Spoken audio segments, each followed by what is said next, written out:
Thomas the Tank Engine is the second book of the Railway series, and was first published in 1946. 38 years later, all 4 of its short stories were adapted into 4 short episodes of Thomas the Tank Engine and Friends. How faithful were these adaptations?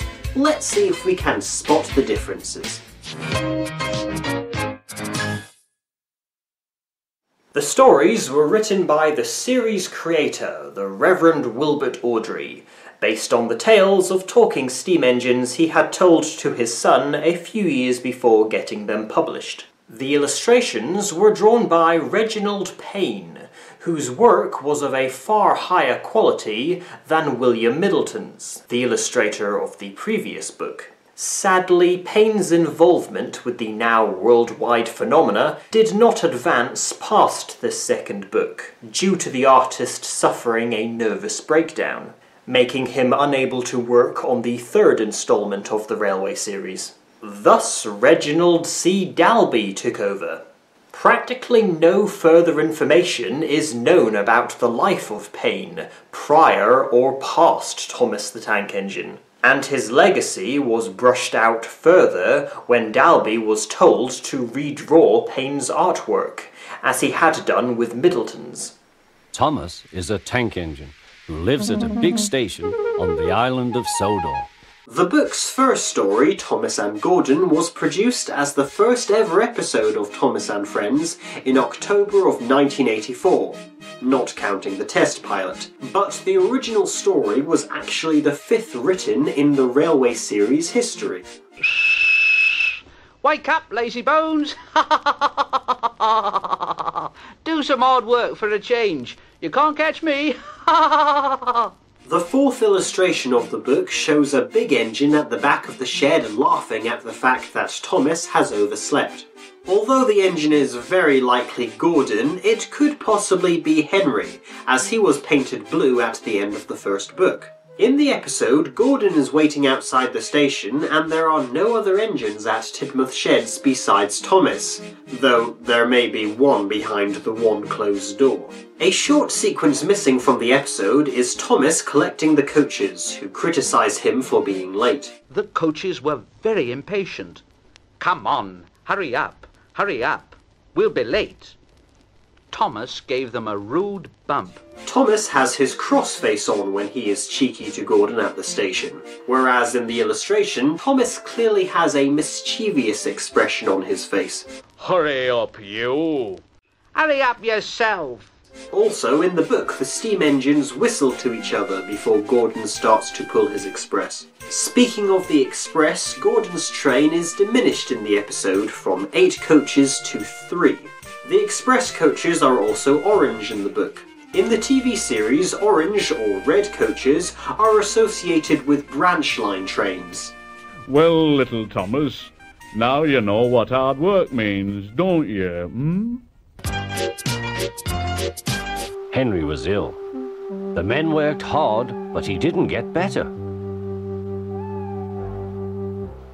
Thomas looks pleased that Henry is unwell, whereas in the episode, he at least seems somewhat concerned for the big engine. If Henry is ill, perhaps I shall pull his train. Thomas is the only engine at Knapford Station, but in the book, Edward is there too. As with the first book, the Fat Controller was known as the Fat Director. Henry's not very well today. Find another engine. There's only Thomas. You'll have to do it then, Thomas. The book seems to indicate that Thomas was stopped by the red signal at the first signal box he passed, not too far from the station. In the episode, Thomas travels quite far down the line before he is stopped by a danger signal. Back at the station, the Fat Director is standing on a luggage trolley while he tries to quell the angry passengers, just as he would in the story James and the Express. In the episode, Sir Topham Hatt is just standing at the end of the platform, watching as Thomas comes back. What are you doing here, Well, I'm pulling a train, can't you see? Where are your coaches then? I've got some trucks to take home tomorrow. If you take them instead, I'll push the coaches to the yard. Thank you, Edward. That will be nice. The majority of this story was adapted with barely any alterations worth mentioning. Trucks are silly and noisy, and I'm sorry to say they play tricks on an engine who is not used to them. When Thomas collects his trucks, Gordon can be seen puffing towards the station, but in the episode, Thomas is the only train seen on the tracks.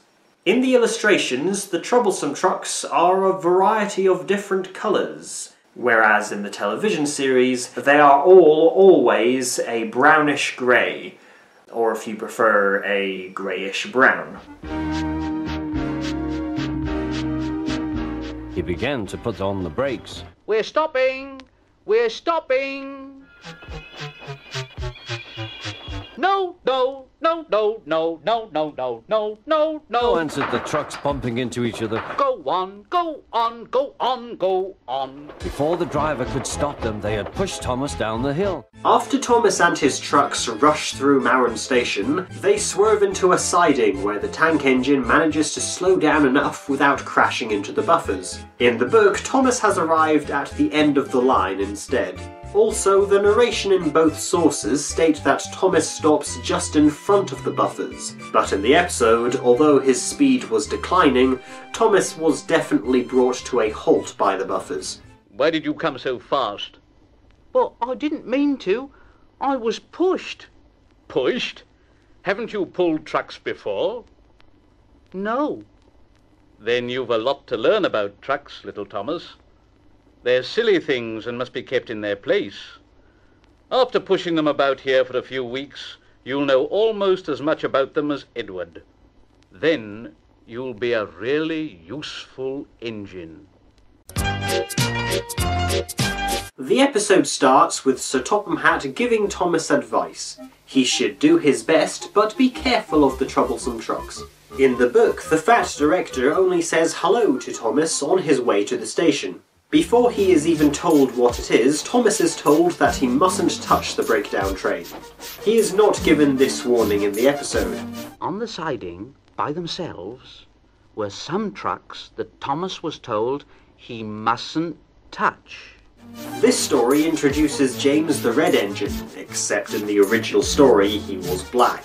Another main difference is that this is supposed to be James's first day of work, but in Thomas and Friends, James and his bright red coat had been seen in every episode prior to this one. James is off the line. The breakdown train, quickly! In the book, the breakdown train consists of a coach, the 2 cranes, and 2 vans. Thomas only collects the cranes in the episodes, begging the question, where were the workmen? James has remained upright in the book's illustration, but in the episode he has fallen onto his side. Never mind, James. It wasn't your fault. We always said your wooden brakes was no good. Between James being lowered back onto the rails and Thomas buffering up to him, the sun starts to set. In the book, the sky is still blue by the end of the rescue. Based on the illustration, we are to assume James's tender was left behind at the site of the crash. Furthermore, while Thomas does pull James backwards in the book too, the tank engine is travelling forwards. Well, Thomas, I've heard all about it, and I'm very pleased with you.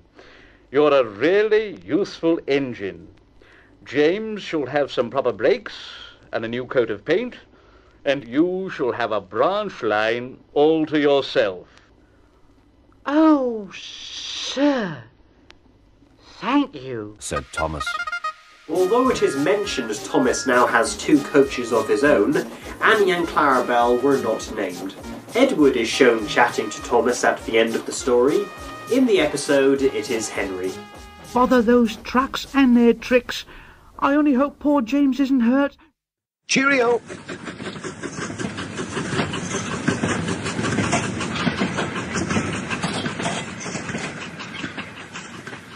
Thomas himself, of course, a hero of the whole enterprise, he was a model. After the first stories, my father made Christopher a wooden engine from bits of wood, broomstick handle and things like that. Christopher apparently wanted Gordon, but that was too difficult to model. It was a tank engine, so alliteratively, Thomas the Tank Engine became his name.